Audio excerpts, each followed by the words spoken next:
Hey friends, it's Avi from JustWriteMusic.com.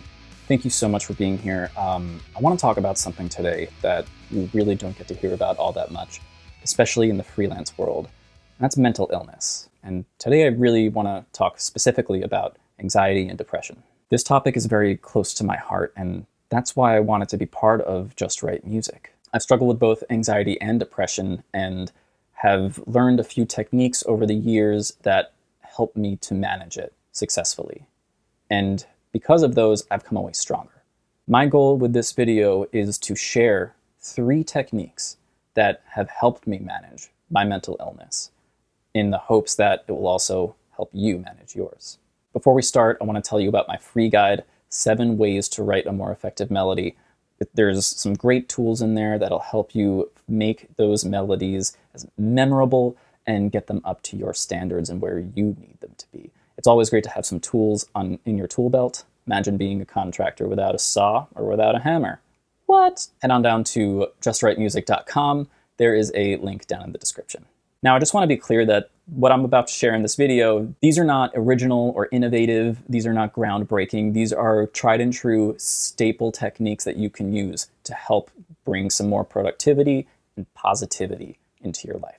The first big one I want to talk about is exercise. Yeah. Exercise. I know. I hate exercise. Well, I used to hate exercise, I should say.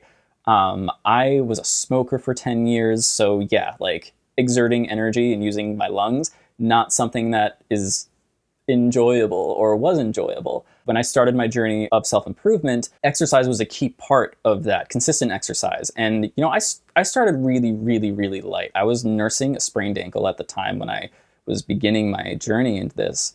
And I had to basically walk for a ton of time, like the first 3 months. But I was just walking at first, doing that really just 3 times a week.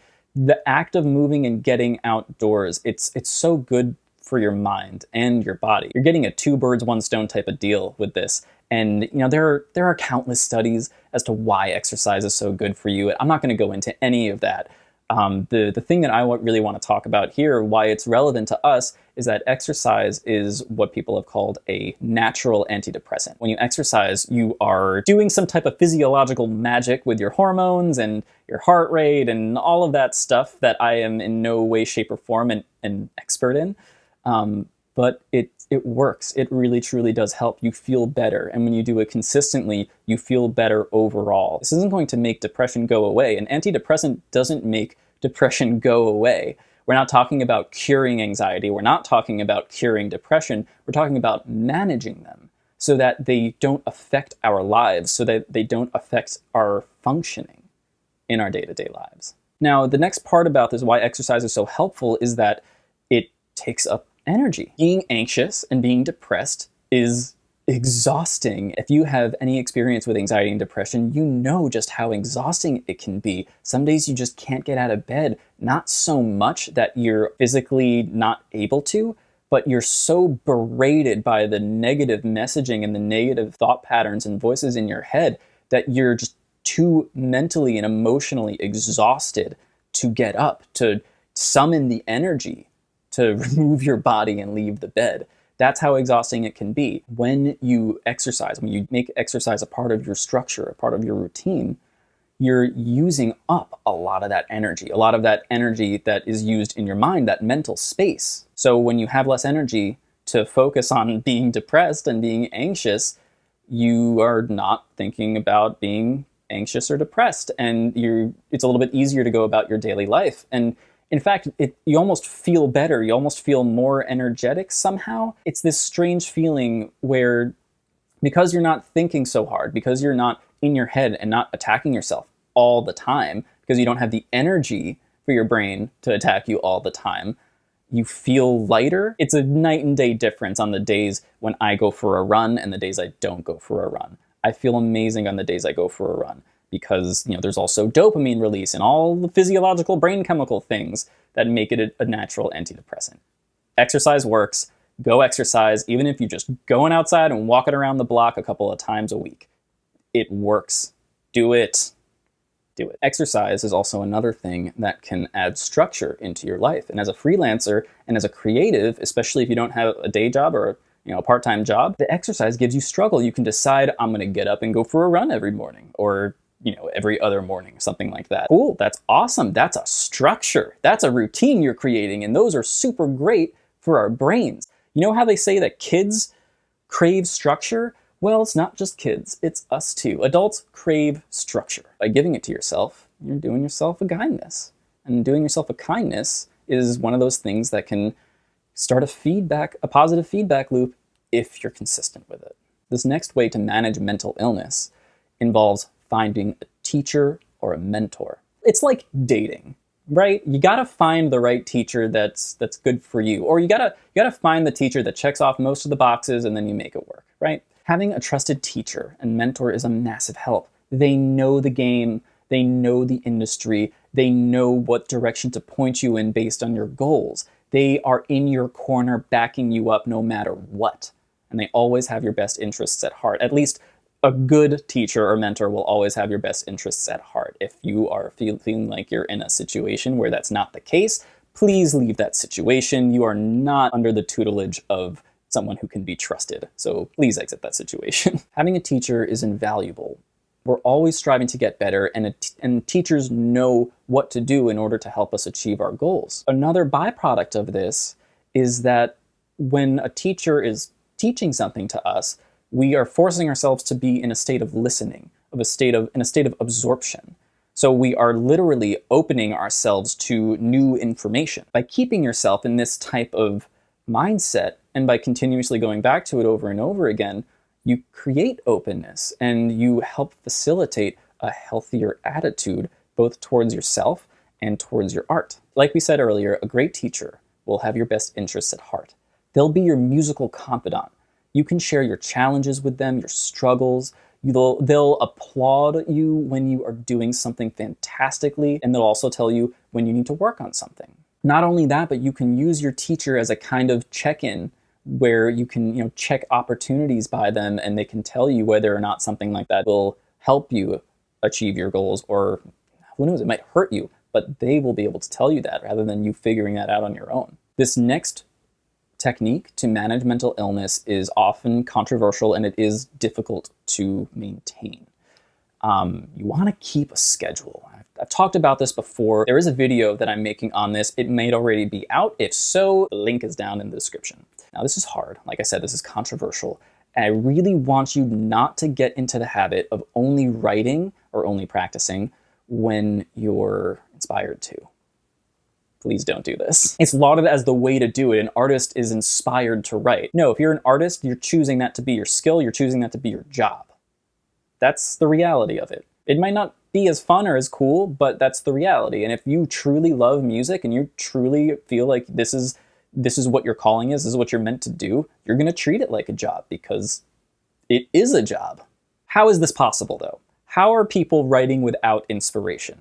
Well, they're not. Rather, by keeping a writing schedule, you're actually inviting inspiration in. You're taking an active role and participating in your inspiration. You're saying, I'm sitting down to write now. Come on in, right? Rather than waiting for it to knock and beckon you. So you're kind of flipping the tables a little bit on inspiration. Rather than letting it dictate your writing schedule or the terms by which you're writing, is essentially what is happening. You're writing on your terms, and inspiration has to meet you at your level. And guess what?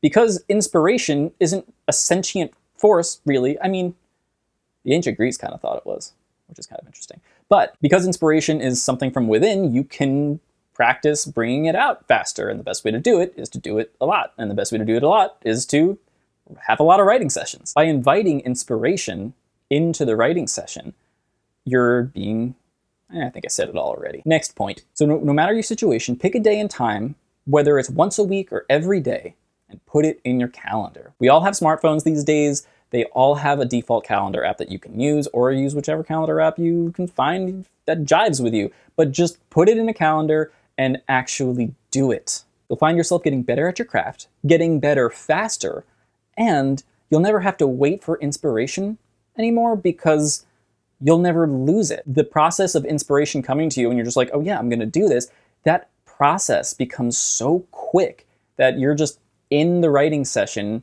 writing as much as you want and are inspired as you're doing it. And that's it. It gets easier every time you do it. And it's super helpful.